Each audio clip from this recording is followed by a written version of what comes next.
time for your 16th of August Raw review. Let's start Monday Night right. Raw. Yes, let's start with all the good stuff. On to the bad stuff. So, what is that? Fuck all good about this show. We kick off with the Randy Orton comes out, says that he basically says he doesn't play nice with others. No bottle for me. And he doesn't need anyone's help, and you know he's done it on his own. Which I mean, come on, hold on, the Authority, Evolution, Legacy. Why can he compare these groups to this prick? Need I say more? And Legacy are pissed, to be honest. Then Riddle comes out, and we think Riddle's going to be pissed off, upset, and he's not. He's actually like, "Hello, Randy," and he's saying, "I know what you did last week. You RKO'd me to help me to show me that I was doing the RKO wrong and all that stuff." AJ and Omos come out again. AJ challenges Riddle to a match. It feels like everything on this it's Raw. It should be called Raw Repeat. No, the way they have like WrestleMania rematch sometimes. This should be called Raw Repeat because it's the same fucking show every single week. I mean, at least I actually can see why people say SmackDown's better. Like, I mean, SmackDown's not good, but it is fucking better than this shit. Like, why can't you have like Priest teaming up with Nikki Ash and Ripley against like Miz, Charlotte, and Nia Jax? You know, try and just something a bit fucking different. I know Goldberg won't work a match, but his son might. Yeah, like I'm trying to think. Yeah, just fucking see the different feuds. Just combine them sometimes. Like, I mean, like these pricks. Like maybe they don't want to do anything with that, but because Randy Orton and thing. But like, why can't Lashley take on someone? And, like, Goldberg just do commentary or like special guest referee or something or enforcer. Probably because they don't paid fucking more money for that because he's a mercenary. But like, I mean. I disagree. I don't think. I don't know. I just think it's. But it's not just Goldberg. Cena, the fucking gets Cena to show up, doesn't he? He'd probably get. Let's be real. Goldberg ain't showing up in the dark matches. I mean, he'd probably just you know, gas out then the special referee after about 2 minutes. Oh. But I mean, I don't get it. Like, yeah, Damian Priest and Sheamus are in a feud. Why couldn't they have like maybe, you know, like. I know. Like you said. Just fucking combine matches, 6-man tags or something. Yes, but anyway, we're 2.5 minutes in. AJ wins here, but there'll be a wee match later on. Orton against Amos. Omos was in the corner. AJ Riddle had to go alone because Randy Orton's a bit of a prick and just left him. So. Aye. Next up, though, we had a bit of Elias preparing his own gravesite. This guy's pish. I mean, it makes it here that he's prepared his own, but in reality, it's been prepared for about 4 years. So. Aye, pish. He looks like someone you'd expect to see in like season 11 of The Walking Dead. And that's not a good thing. That's a bad thing. There's nothing good about The Walking Dead. Next up we have no, we don't have that. Next up it was Nikki Ash backstage cuts a terrible promo again about how she's almost a champion or whatever. And she's going to face Rhea Ripley tonight. Rhea Ripley beats her in a match that nobody cares, but Charlotte was on commentary. I could have swore Byron Saxton made a sex joke, but I mean I could have just been fucking half asleep during it because she got his name wrong. After the match, Nikki Ash and Rhea Ripley both beat Charlotte. Then Charlotte goes and complains to the two authority figures that have absolutely no authority. Can't even remember that. Scrap Daddy and female Triple H. Then they book a tag team match to tell Charlotte to find a partner. We then have Drew McIntyre taking on Fear and Shanky in a match that, I mean that Shanky guy's 7 foot. But Drew McIntyre beats... Like, I don't like Shank. Shank would just sound so much better. Shanky sounds like a comment. It just... Shank's probably not PG enough. So, yeah, we get Drew McIntyre versus these two. The gimmick is if Drew wins, these two are banned for the SummerSlam match against Jinder Mahal. But if Fear and Shanky win, then they're not banned, and Drew's sword is banned. Not that Drew's going to use the sword anyway, let's be fucking real, because he'd go to jail for murder. But, yeah, so Drew McIntyre wins.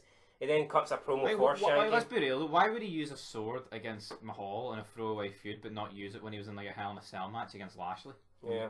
When it's illegal? It actually means something. Don't know if ever using a sword's legal, but anyway. No, well, hold on, if no holds are barred. No weapons barred. I know, but I mean, you're not allowed to kill someone, are you? Slice him up then, I don't fucking know.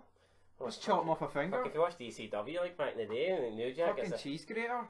Even if Right, anyway, Doudrop, fat bastard, goes and gets a doll, and then grabs the doll, then she 15 seconds of awful acting later, she gives the doll back. Yep, and gets slapped for it by Eva Marie. I mean, one must be one of the worst anticipated returns of all time.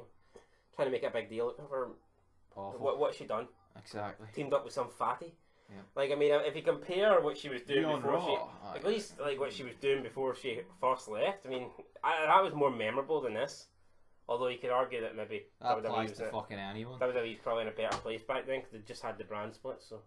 Yeah. But yeah, then we had Moist TV. I mean, I don't get this Johnny Drip Drip. I mean, I like Miz and Morrison, but this whole the drip drip. They're better than a feud and, with Damien Priest. And they're being like fucking like water pistol soakers. I mean, come on. I know. I don't even think it's cause it's not just because it's coming up with SummerSlam. They've been legit doing this for ages, have they not? No. Like if it was just a SummerSlam gimmick, then you could say fair enough. But how long have they been doing this drip drip moist shit? And these two have been feuding. I'll tell you what, I'm actually fucking astonished the feuds are this high. And same. And these two, well, you mean our feather? No, these two have been feuding with Damien Priest like for. I'm going to say at least the Royal Rumble. Oh, why, yeah. Because I was about to say February, but you're fucking right. It was the Rumble because he came out and destroyed the DJ thing. Yeah, at least the Rumble. So I mean, we're talking 8 months here almost. Let's say at least 7.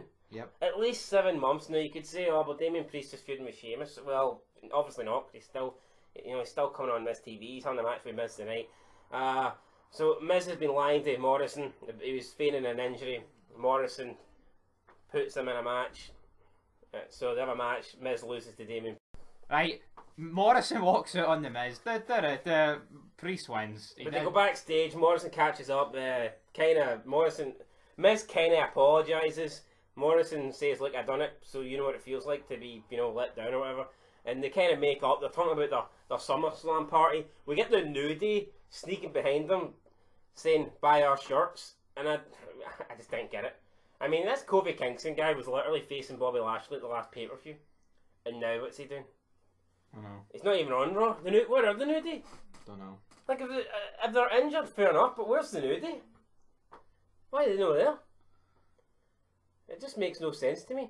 We then had Mansoor versus Mace. Don't know what happened here. Don't care. Yeah. I believe did we not also get T-Bar versus... Who gives a fuck, man? The other dude? Jeff Hardy carrying Cross. He got attacked backstage. Cross brings him out the sleeper hold. Good night. This match lasted about a minute.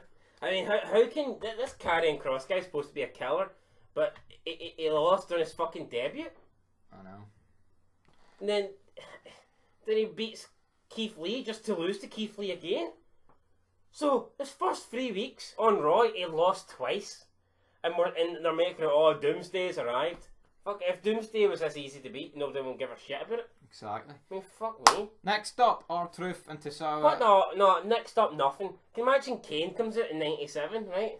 And then, you know what I mean, rips the door off the hinges, Tombstone's Taker, but then 3 the next nights on Raw, he fucking, like, say he loses to, like, a D'Lo Brown, then loses to fucking Goldust or something. I know, I get you right. Oh, but picks up 1 win against Savio Vega, so Kane's the man. Whoa, big red fucking machine. Just because he beat Savio Vega. Let me tell you who's the man though. Acrobatic Reggie. He affair at R-Truth and Akira. Aye, Reggie goes to the park, brought home all these memories where he used to play tag. And he dodged him with all his acrobat. Mate, you get fucking brilliant. Next up. Jumps into the car, drives off, and then Truth and Akira Tosawa do this whole you thing. Aye. I mean, obviously they must think that's a good thing to do because they're repeating it like they've done it last week, done it this week, but it's shite. Let's be real. Yep. Charlotte Flair and Nia Jax defeat Nikki Ash and Rhea Ripley. Fucking garbage. Get this in the bin. Charlotte needs to find a tag team partner. She chooses Nia Jax for whatever reason. We've got Shayna Baszler watching this match backstage as if she's annoyed that Nia Jax is teaming up with Charlotte Flair. First of all, we haven't even seen Nia Jax and Shayna Baszler for a while. They weren't on last week's show. And why the fuck would Shayna Baszler care? The last time we seen them, it looks like they were about to split up. But now she's... You know what I mean? It's like... Charlotte's picked her for a match. It's not like the end of the fucking world. It's not like, oh, they're in a relationship and she's caught her cheating with Charlotte. It's a fucking match. That would be a sight to behold. You know what I mean? So this time it's Charlotte pins, I believe she pins Rhea Ripley, and it means that the champ, Nikki, almost a champion, almost a winner, almost fucking, didn't almost blow the tits off, it completely did. So she loses two matches in a night, so. Aye. What a champ. Brilliant. What a superhero. Next up, Goldberg spears Bobby Lashley. It was pish. We just move on. No, it wasn't. Randy Orton first. He's almost was up next. Randy Orton, got beat up for the majority of the match. RK Bro reunited, man. Tried a couple of RKOs, almost too big for that. Pushed him off. And then apparently they were going to do serious damage according to one of the commentators to Orton. And quite possibly could have ended his career. Riddle wasn't having it. Came out, kicked to AJ, drop kick to almost, fends them off. And then Randy Orton says, look, you're to earn my respect. Just because I respected you 8 weeks ago doesn't mean I respect you now. But you helped me when I left you for dead, so you earn my respect, Riddle. Yes. And, so then Riddle's like, oh, really, Randy? And then they have a big hug, RK Bro. And Riddle announces that they're going to challenge Miz and Almost. Don't have to earn it, don't have to request it. Riddle just makes a title match like that, so fucking great, you know what I mean? Like, what if the New Day come out and say, wait, we're adding ourselves to this match, it's going to be triple threat. Let's make this match a triple threat match. Then Teddy Long comes out, oh, player, and he brings out the fucking London and Kendrick and have a ladder for Aye, damn right, I wish that happened. Right, so, main event segment, let's go. You've got 20 seconds to wrap it up. Goldberg's fucking shite, right? That's what I'm going to say. I don't give a shit. See, when he first came back, right, I was intrigued.